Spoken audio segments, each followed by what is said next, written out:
Okay, we should be on here. So today is August 5th, and there were, I think, two things we wanted to kind of kick around. One being shipping, and one being the dilemma that Brent Johnson mentioned last week in his podcast. So that being said, Josh, do you have a preference of which one you want to start with first? Let's start with Brent Brent Johnson. Johnson's. And my name is Josh. Yep. This is Justin. Let's see. So this is what he was talking about right here. And the The takeaway from this is that there are three things any country will want to control when it comes to their monetary policy. They want to have an independent monetary policy, excuse me. One of the three is an independent monetary policy. One of the three is a fixed exchange rate, and the last one is free capital flows. And it's kind of like the old joke: time, money, energy, pick any two. You want all three, but you only get to have two. And so if you look at the triangle right here, the US, for example, has chosen option number one, where you can have free capital flows. There's an open US capital account. In other words, if a foreigner invests money or changes their foreign currency into dollars, there's no restrictions for them to pull the dollars back out. The account's open. And the US also has an independent monetary policy. But that means that the US cannot at the same time have a fixed exchange rate. And if they were to have a fixed exchange rate, I suspect what would happen is there would just be an arbitrage opportunity, which would ultimately either drain the United States of whatever they were using to fight the fixed exchange rate. So I would assume it would be foreign reserves. China, on the other hand, has an independent monetary policy and maintains a fixed exchange rate, but you don't have free capital flows in and out of China. And Hong Kong, which is a politically interesting, but nonetheless, you have free capital flows and a fixed exchange rate, but you don't have independent monetary policy. And so when I look at this, I thought it was really interesting because Johnson was answering a question in relation to, I think it was, might have been the question I asked, but it was basically, can the U.S. have its cake and eat it too? And when I say that, what I mean is the U.S. enjoys and is able to project a tremendous amount of power right now through the U.S. dollar, mainly through SWIFT. If we don't like someone, or if we want to impose economic sanctions on someone, we lock them out of SWIFT. Or we basically say if anyone wants to use SWIFT, in other words, if anyone wants to touch SWIFT or touch anyone else who touches SWIFT, you can't do business with these foreign actors or entities or whatnot. Very, very powerful to do that. But at the same time, I think what goes on behind the scenes is that the US cannot create or easily create inflation in the domestic economy. It can't devalue the dollar compared to the euro, compared to the yen, compared to the whatever. And the reason that's a bad thing for the United States is that if the United States wanted to juice its own industry by making our exports more attractive, by making it less expensive compared to foreigners, it can't do that. And the reason it can't do that is that if the US tries to devalue its own currency, that inflation is basically bought up by everyone else. In other words, there's such a demand for dollars. Even if we print dollars, and not bank reserves, but just legitimately print dollars left and right, the dollars are going to be sucked up and the US won't be able to achieve ongoing inflation. At least to the extent that, let's say, China could, if they can control, their cap or their exchange rate, or Japan. Japan is a good example of that. But either way, I thought that was a very, very interesting take on that front. And this is something I remember seeing way, way, way back in the day when I was in school. And I couldn't remember what it was called, but I remember the concept. But really glad it came back up. So, anyways, Josh, do you have anything you want to add to that? Wow, you know what, Justin? You sound pretty damn No, no. smart there. And wow, that is all I'm going to say. Oh, Yeah, no, that makes a lot of yeah. sense. And you were saying you asked Brent Johnson if can the U.S. have their cake and eat it too. So what do you think Oh, I think about I'm about that? to piss off. Have their This is going cake to and eat piss it. off all the Bitcoin guys. Excuse me, this is going to piss off all the crypto guys. But This guy pisses everybody. yeah, so I First guess it's off, sort of that. My guess is that I think that the U. Or, I think yes. I think the U.S. wants to be able to have a tremendous amount of control over the world reserve currency, but I also think that the U.S. doesn't necessarily want the local unit of account that we use in the United States, so that would be the dollars today, to also stand in and be the neutral unit of account that we use for the rest of the world. Back in the day, and I think we've talked about this before, I don't know if we've ever done a video on it, but you had back at Bretton Woods the concept of Bancor, which was proposed by Keynes, where you would have this supra unit of account, Bancor, Bank Gold, to reconcile trade differences between countries. And as I understood it, Keynes argued and understood that you would have countries from time to time would need to let their economies run hot or let them run cold. And so if a country is running a trade surplus or a trade deficit, okay, well, maybe it would make sense in the short run. But you needed to have a way to account for it so it didn't get out of whack. And that's kind of where this Bancor came in. But the Bancor was shot down in favor of the dollar becoming the world reserve currency, tying the dollar to gold, and then in 70, or I guess it stopped in function way before that, but formally it stopped, I think, in 71 when Nixon closed the gold window. Long-winded way of saying, my suspicion that what you're going to see happen in all of this is that if the US were to go through and say, we are going to use, for example, Lord forgive me for saying this, XRP as a neutral unit of account. And what's more, if any international bank wants to do business with any U.S. bank or business with anyone who does business with a U.S. bank, their banks must be XRP ledger compliant, or whatever it evolves into. And if you don't like XRP, just pick in something else besides XRP. But just between us, XRP. Anyways, point is that when this thing, if they were to do something like this is a way that you could impose the geopolitical aim of forcing the compliance with U.S. geopolitical aims under the guise of a financial stick or whatnot. And the other thing too is that if they are going to replace the dollar with something else, you can also use the replacement for the dollar as a gateway for your friends and as a way to exclude your enemies. So, for example, let's say that there's some event that happens, the market completely crashes, the derivative bomb goes off, the economy's in shambles. You've ever seen that Rick and Morty episode? It's the Rick and Morty episode where Rick changes, one of one to equal one of zero or whatnot. So you have this problem that goes on. And if the US were to go through and roll out a new dollar, whether it's the digital dollar, whether it's Fed coin or whatever, right, you would have to deal with the problem of what you do with all the old dollars. And so my thinking is on this front, and this is what you use to get the rest of the world to go along with it, is you would say, okay, well, listen, the rest of the world, if you want to change your old dollars into new dollars, whatever they're called, you have to either be in our good graces, and what's more, everyone's going to get a haircut. So an American citizen might be able to get a 1-to-1 exchange rate. An ally of the United States might be able to do like a 90% to 1, so they would get a 10% haircut. A neutral person, or like a Switzerland or whatever, they might have to take, a 50% haircut. And if you're China or whatnot, excuse me, I shouldn't say specific names. If you are someone who is maybe hostile to the United States, well, good luck with that. Enjoy your dollars. Enjoy your dollars. Have fun with it. And so I see that as a way that the United States could still control and project power internationally through the monetary system by basically evolving SWIFT into whatever SWIFT becomes. And again, I would argue this is going to be the XRP ledger. And the reason I think it's going to be the XRP ledger is, as much as I hate to admit it, Ripple is the only company that's in bed with all the bad guys. They're the only ones that have established the relationships with all the people that we love to hate. The IMF, the central banks, the large financial institutions. And I'm not saying hooray, I'm just simply saying, like, look, this is the game and this is where we are at in that regard. Plus, at the same time, I would argue that the core superpower of XRP is that it's quick and that it's cheap.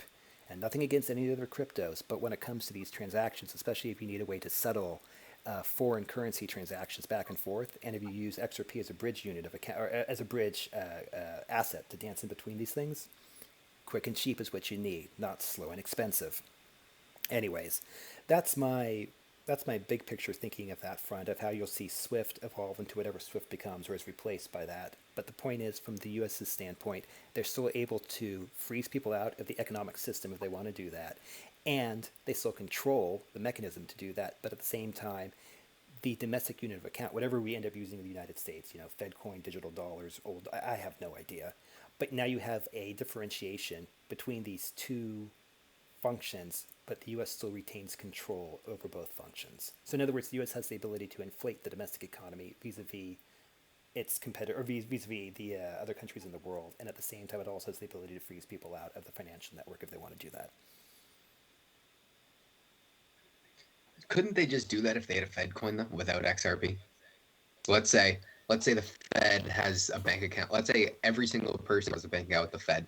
Why would XRP be needed in that You situation? wouldn't need XRP in that situation. Where XRP comes into play is how do you deal with the forex? It's probably the big thing on that front. So I mean, if memory serves, the U.S. exports about 10% of its GDP. That means that every day what say what one out of $10 is spent internationally, and likewise, stuff is coming back over here.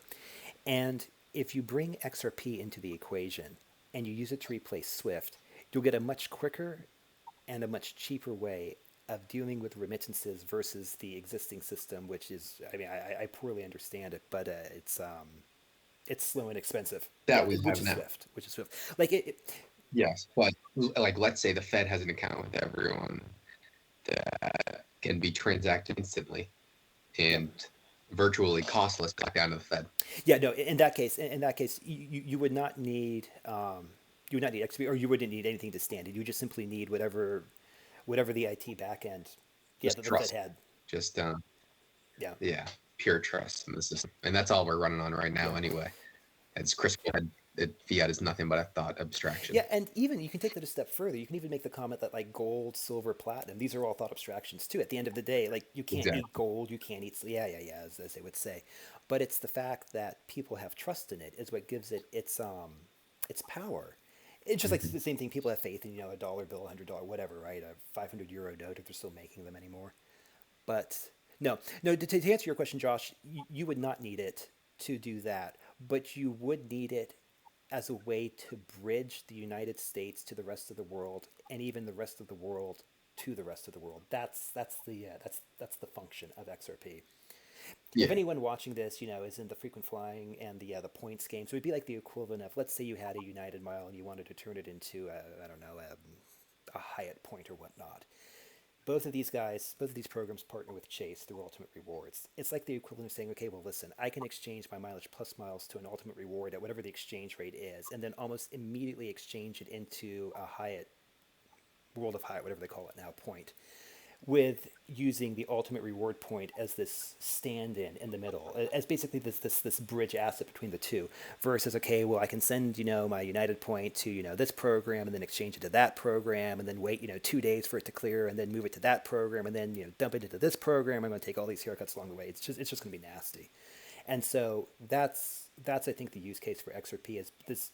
Yeah, Justin, you're saying that like there's not four other frequent flyer enthusiasts yeah. like yourself Fair in this enough. entire Fair world, enough. and the chance your three other friends are watching too. Probably. So I'm sure. So so with people that don't know, and as you can see, if you watched in the last few videos, Justin likes to talk about these GMEs plays, the XRP, super duper speculative, extremely asymmetric plays, where I am almost the complete opposite, where I'm a deep value guy. But I like deep value with high asymmetry. For example, like uranium shipping. I like a lot of agriculture like right now. Gold and silver equities, which are relatively cheap, and probably coal, but coal's been absolutely ripping the past few months, even though I still have not heard a single person talk about it. It's probably my best performing asset, and I haven't heard. All I've heard is getting people talking shit about coal, so I'm gonna hold on Oh for yeah. now. But I want to talk about shipping. It'll be quick because there's something else that I actually want to talk about. But I mean, these companies are just producing cash. I mean, absolutely producing cash. And they've been so the last bull market in shipping was in 2009. And ever since, we've been in a long term bear market.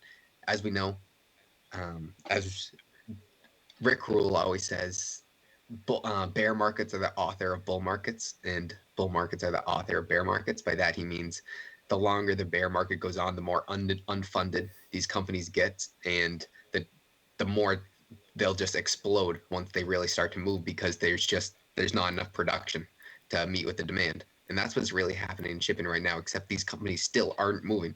They're just producing cash, increasing their dividends, bringing their balance sheets just to incredible valuations. While the stock market may be in a hyper bubble, there are sectors that are just extremely cheap. That does not mean they won't go down. If the market crashes, everything will come down with it.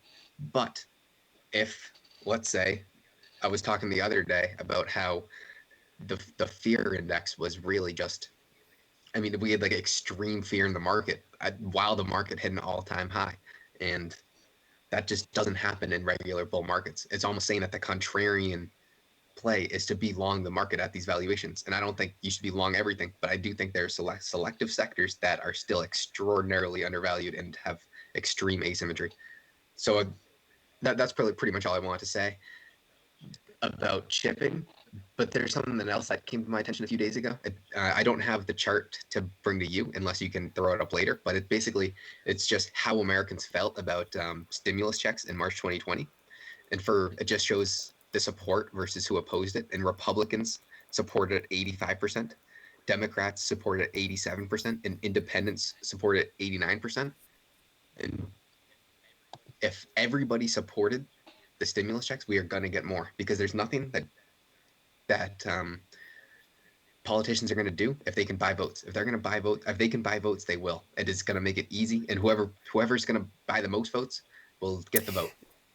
So I truly think that we're probably just going to head down a UBI type of path. Did you ever see the quote? And I think it came from one of the founding fathers, but don't quote me on that. Where it was, the democracy or the republic will survive as long as the politicians figure out that they, as long as the politicians never figure out that they can bribe the people with their own money. So Yeah, and that's exactly what's going on right now. And people want that money bad, yeah, and no one cares or even thinks about the long-term implications. What really comes to my mind is Russia, and how they produced the best criminals in the world, because the system was fucking them, so they were finding out how to fuck the system before they could get fucked. And I think we could really be going down a path like that in the next few decades, if this trend continues towards more social planning, top-down economics, and social planning. yeah, yeah. No, I would say, depending upon what happens with the economy, and right now, from this stage of the game, it looks like the Delta variant's flaring up. And I was actually just talking with one of my friends earlier today. It doesn't even matter if the Delta variant's flaring up. It's what the media says happening to the Delta variant, and how people perceive their risks, because everyone's scared of their own shadow. Yeah, and I would say that's, I think, the key takeaway on that front is it's not so much what's actually going on in real life. It's more so, do they or do they not think that there's an issue? Because if they do think there's an issue, they're going to react as if they think there's an issue. So so there's that. There was also another. I've seen this in my own daily Yeah, life too, because I'm from Massachusetts, or Massachusetts, and people are starting to wear, like once the Lord and Savior, the government, told people that they didn't have to wear masks. They said, okay, I'll listen, and they stopped wearing masks. But the second the masks are being pushed again, people aren't mandating it, but they are still choosing to wear them on their own. And I think if people will be sheep, they'll listen to whatever their government tells them to do. yeah. The way I think about it is that you have people who are so used to choosing which stick do I want to get beat with, the blue stick or the red stick, and they never stop to ask themselves, Yeah. well, wait a minute, why am I getting beat with a stick in the first place? They just simply accept it. They don't even know they're being Yeah, beat. They think that those sticks are meant to help them. yeah. I would say, I think we mentioned this on the last one. I suspect the Federal Reserve and any central bank, but let's just talk about the Fed for the time being. I suspect they want the ability to cross the chasm and provide units of currency directly to us in the real economy, which they cannot do right now. Or at least for them to do it, it's very, very complex. There's no easy way for them to do it. And I would also note that if they had cover from the politicians, which is to say, if the politicians themselves had cover due to some crisis or whatnot, that would be very convenient for them. Now, that's not to say I don't think the Fed is cooking up and spraying, nothing like that. I just simply note that the Fed, I think, is sitting in a pretty unique spot right now where they can say, well, listen, if things take a turn for the worse, don't worry, we've got you covered. No need to fret. We have a solution. Trust us. So, Mhm. which probably means we should all be terrified of what that is. Josh, there was a quote that I was going to share with you too. I don't know if you've seen it before. Back in the day, with Anne, we always heard this from the wealth advisors we had back then, and it goes for this. I think it's a Franklin Templeton quote, but it boils down to this: bull markets are born on pessimism, grow on skepticism, mature on optimism, and die on euphoria. And I kind of feel like right now I don't know if we're still in the optimism stage, but when I think back to at least the crypto space earlier this year, not so much of recent months, but like circa March, April, maybe a little bit of May, there was a lot of euphoria in crypto land. A lot of euphoria. Yeah, yeah, no, yeah. I was thoroughly disturbed, and like the trade worked out well. I sold everything. Just kind of just sitting on no crypto And right Josh, now. tell people why you sold everything. Like, what specifically triggered you to sell everything? Uh, so just I heard my friends, they just started like everybody was talking like I'm 18 years old. I just graduated high school. Nobody knows anything about stocks, or if they do, they know nothing. And my friends were saying, "Oh my God, like look at cryptos. Like this shit is gonna get us rich." I'm like, dude, what the fuck? This is I know for a fact if my friends are getting into something, I want to get the fuck out. So I sold everything and just I told them good luck. If I could have went short, I would have. Well, only if I could get. Yeah. Yeah. Yeah, no, no, it was crazy times for that. So, anyways, that's pretty much I think what we've got those two things for that, and Yeah, I think that we can call it yeah, quits. that's enough enough to make our poor audience All right. endure. So, Yeah, yeah, yeah. I'm sorry to everyone that had had to have reached this yeah, long. we're still learning. We're still learning. So, anyways, Josh, until next time, sir.